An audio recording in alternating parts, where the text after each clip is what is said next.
আমি পাতিলে সামান্য একটু তেল দিলাম। আমি একটা মজাদার ভর্তা তৈরি করব। এই দেখেন, এখানে আমি বেগুন, আলু, লাউ শাক, সিম,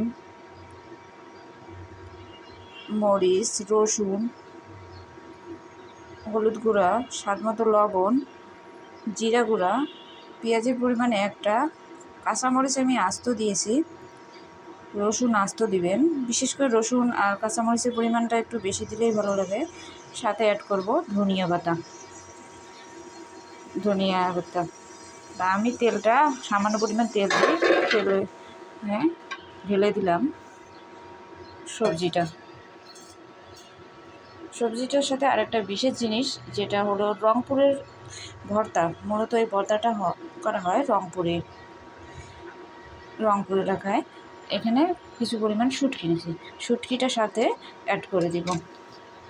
এই ভর্তাটা অনেকটা মজা। দেওয়ার পর আমি ভালোভাবে নাড়িয়ে দিব। ধনিয়া পাতাটা কিছুক্ষণ পর অ্যাড করে দেব।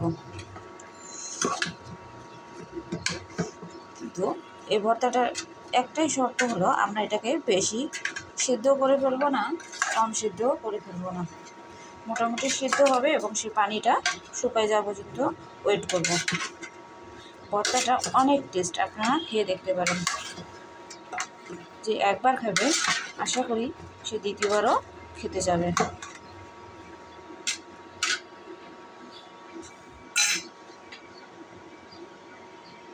এর মাঝে আমি পরিমাণ মতো পানি দিয়ে দিব।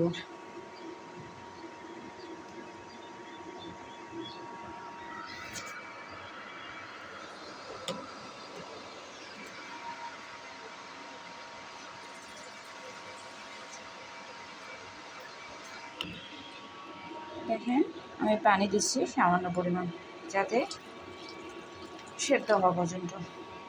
এরপর ঢাকনা দিয়ে ঢেকে দেব। ফিরে আসছি 15 মিনিট পর।